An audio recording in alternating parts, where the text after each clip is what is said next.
জমজমাট এক বিপিএলের আসর শেষ হলো। এবারের আসর ঘিরে দর্শকদের আগ্রহ উদ্দীপনার কমতি ছিল না। তবে মাঠ ভর্তি দর্শকের বিপিএলে নেতিবাচক সংবাদও কম হয়নি। সবচেয়ে বেশি আলোচনা হয়েছে ক্রিকেটারদের পারিশ্রমিক ইস্যুতে। আর সেই আলোচনায় সবার উপরে দুর্বার রাজশাহী। এই ফ্রাঞ্চাইজি খেলোয়াড়দের পাওনা নিয়ে যেভাবে টালবাহানা করেছে, তাতে আন্তর্জাতিক অঙ্গনেও বাংলাদেশের ভাবমূর্তি ক্ষুণ্ণ হয়েছে। এবার তাই কঠোর আর্থিক নীতিমালা প্রণয়নের পরিকল্পনা গ্রহণ করেছে বাংলাদেশ ক্রিকেট বোর্ড বিসিবি। শনিবার এক সংবাদ বিজ্ঞপ্তিতে বিসিবি বেশ কয়েকটি পদক্ষেপ নেওয়ার কথা জানিয়েছে।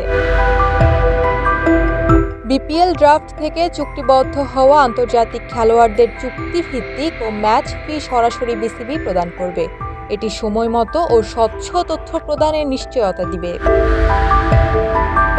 এছাড়াও বিদেশি খেলোয়াড়দের ভ্রমণ সংক্রান্ত যাবতীয় লজিস্টিক ব্যবস্থাপনা দেখভাল করবে, যাতে তারা বিপিএল শেষ হওয়ার পর নিজ নিজ দেশে নির্বিঘ্নে ফিরতে পারেন। ফ্রাঞ্চাইজিগুলোর জন্য কঠোর আর্থিক নীতিমালা দিয়েছে বিসিবি। বিসিবির এই পদক্ষেপ বিপিএলের পেশাদারিত্ব ও গ্রহণযোগ্যতা আরও বাড়াবে এবং লিগ পরিচালনার ক্ষেত্রে নতুন মাত্রা যোগ করবে বলে আশা করা হচ্ছে।